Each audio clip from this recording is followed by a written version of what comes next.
সুপ্রিয় ভাইজানেরা, কাজের ক্ষেত্রে কাজে কর্মে ব্যস্ততার কারণে অনেক সময় নিজে নিজের কথা ভুলে যাই।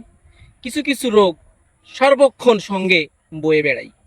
তেমনই একটা রোগের কথা ছোট্ট করে আপনার সাথে বলে যাই।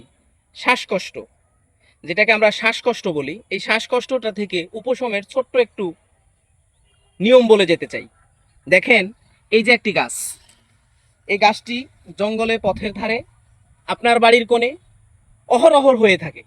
এই গাছটাকে যে যে নামেই চিনি, যেমন আমি চিনি ধান সীসা, অন্য একজন ভাই চেনে চটচটি, আরেকজন চিনে রানীর মুকুট। এই যে মাথায় একটু মুকুট আছে, এর জন্য অনেকে বলে রানীর মুকুট। তো আমরা যে যেই নামে চিনি, সর্বোপরি এটি একটি ঔষধি গাছ। এই গাছটার এই যে দেখতেছেন শিকড়, এই শিকড়টা আপনি একটু এইরকম পানের সাথে বাসি পেটে সকালে এবং রাতে দিনে 2 বার 1 মাস খাবেন। আমার কথা মেলানোর জন্য, আপনার কোনো পার্শ্ব প্রতিক্রিয়া নেই এই ওষুধে।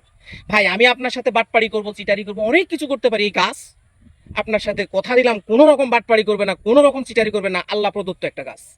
আপনি আপনার রোগ থেকে উপশমের উদ্দেশ্যে আমার কথাকে যাচাই করার জন্যে এইরকম একটু, খুব বেশি না, 1 বা 2 আঙ্গুল শিকড়, এরকম একটা খালি পানটা ধুবেন, এইটা ধুবেন সুন্দর করে, শিকড়টাও ধুবেন, পানটাও ধুবেন, ধুয়ে সকালে বাসি পেটে, রাতে খাবারের শেষে চিবায়ে খাবেন।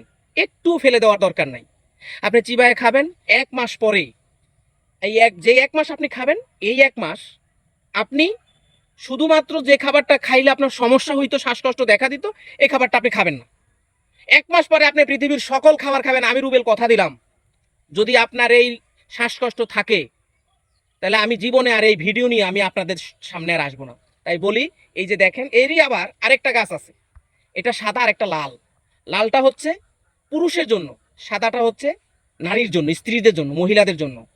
তাই ভুল করে কেউ খাবো না। তাহলে এটা হচ্ছে স্ত্রীদের জন্য, লালটা হচ্ছে পুরুষদের জন্য। আমি আবারও বলে দিচ্ছি, সাদাটা হচ্ছে স্ত্রীদের জন্য, লালটা হচ্ছে পুরুষদের জন্য।